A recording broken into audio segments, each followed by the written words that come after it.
लहरों के स्वर में कुछ बोलो, लहरों के स्वर में कुछ बोलो, इस आंधी में अपना साहस तोलो। जीवन में मिलता है कभी कभी तूफानों का प्यार, तूफान की ओर घुमा दो नाविक निज पतवार।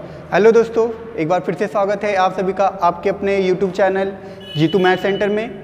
आज के इस वीडियो में हम पाइथागोरन त्रिक के बारे में पढ़ेंगे।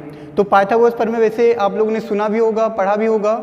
तो पाइथागोरस प्रमेय होता क्या है, सबसे पहले हम ये जान लेंगे और उसके बाद पाइथागोरस त्रिक क्या होती है इसके बारे में पढ़ा जाएगा, पाइथागोरस प्रमेय के बारे में।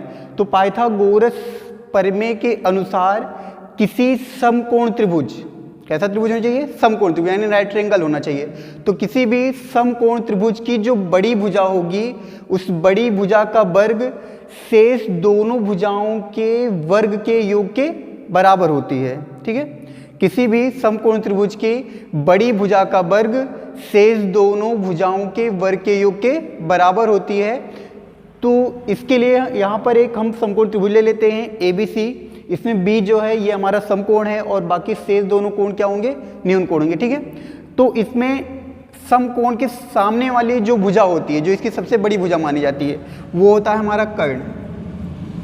क्या हो जाएगा, इसको कर्ण कहा जाएगा। ठीक, जो सबसे बड़ी भुजा होगी वो क्या होती है, कर्ण होती है।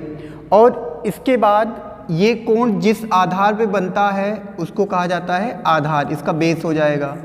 और जो न्यून कोण के सामने वाली भुजा होती है ये होता है लंब। ठीक है, तो इस थ्योरम के अनुसार, इस प्रमेय के अनुसार क्या होता है, पाइथागोरस ने कहा था कि इस त्रिभुज की सबसे बड़ी भुजा, तो सबसे बड़ी भुजा हमारी क्या है, कर्ण है। ठीक है, सबसे बड़ी भुजा क्या है, कर्ण है। तो कर्ण का जो वर्ग होगा ये बराबर होता है शेष दोनों भुजाएं। शेष दोनों भुजाएं कौन सी बची हैं, हमारा आधार और लंब। तो शेष दोनों भुजाओं के वर्ग, तो लंब का स्क्वायर हो गया और फिर आधार का स्क्वायर, और इनका क्या होता है, योग होता है। तो कर्ण का जो वर्ग होता है वो लंब के वर्ग प्लस आधार के वर्ग के योग के बराबर होता है। ये पाइथागोरस ने कहा था। ठीक है, और पाइथागोरस त्रिक हमें क्या पढ़ना है, पाइथागोरस त्रिक पढ़ना है। तो पाइथागोरस त्रिक क्या है, अगर किसी समकोण त्रिभुज में हम ये मान लेते हैं कि इसका जो कर्ण है ये हमारा 5 है। ठीक है, तीन भुजाएं इस तरह से ले लेते हैं कि कर्ण जो है ये 5 हो जाएगा, आधार 4 और लंब 3, तीन भुजाएं ले ली गई हैं। ठीक है, 5 4 3।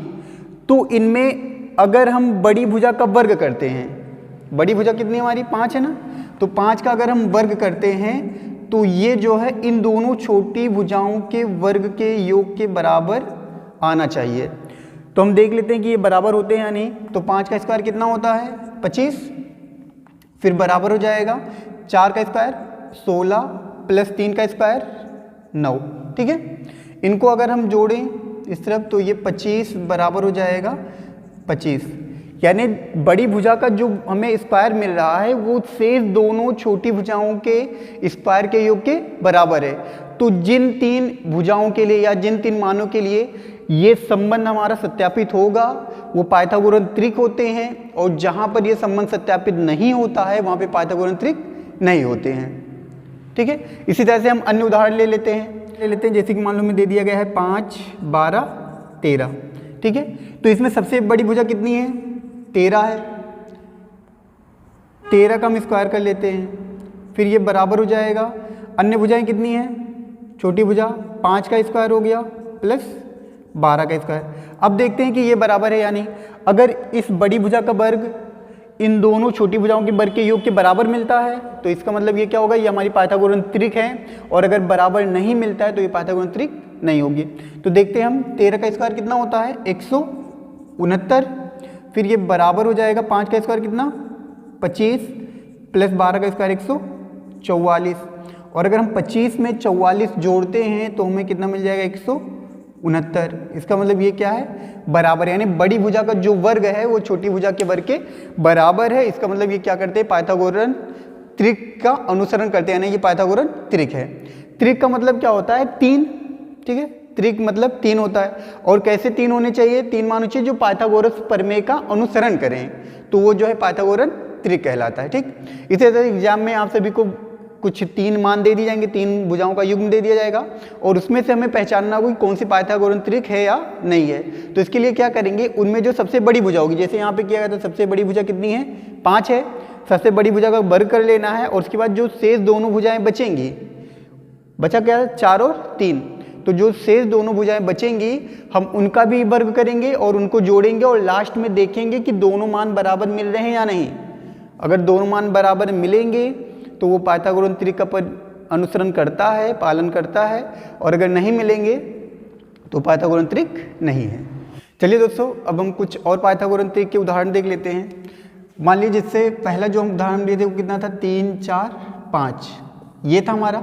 अगर हम इसमें किसी भी संख्या का गुणांक कर दें, इसमें जैसे 3 है, 4 है, 5 है, अगर इन सभी में हम 2 का गुणा कर दें तो 6, 8, 10, ये भी पाइथागोरन त्रिक हो जाएगा। 3 का अगर हम गुणांक कर दें इसमें 3 में तो ये हो जाएगा 9, 12, 15, ये भी हमारा जो है पाइथागोरन त्रिक हो जाएगा। ठीक, तो इसी तरह से जो बेसिक है, जो बेस है वो 3, 4, 5 है और इनमें हम जैसे जैसे संख्याओं को गुणा करते जाएंगे उसी तरह से हमारी त्रिक बनती चली जाएगी। ठीक, इसी तरह से 5, 12, 13 ये हो जाएगा। तो इसमें अगर हम 2 का गुणा कर देंगे तो 10, 24, 26, ये भी पाइथागोरन त्रिक हो जाएगा। फिर इसके बाद और है हमारा 24, इसी तरह से और है हमारा 7, 24, 25, ये भी हमारे पाइथागोरन त्रिक होंगी।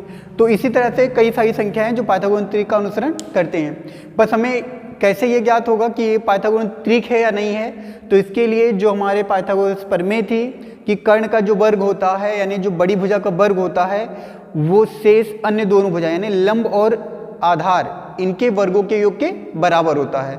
तो इनका अगर अनुसरण होगा तो इसका मतलब वो पाइथागोरन त्रिक है, और अगर नहीं बराबर मिला तो पाइथागोरन त्रिक नहीं है।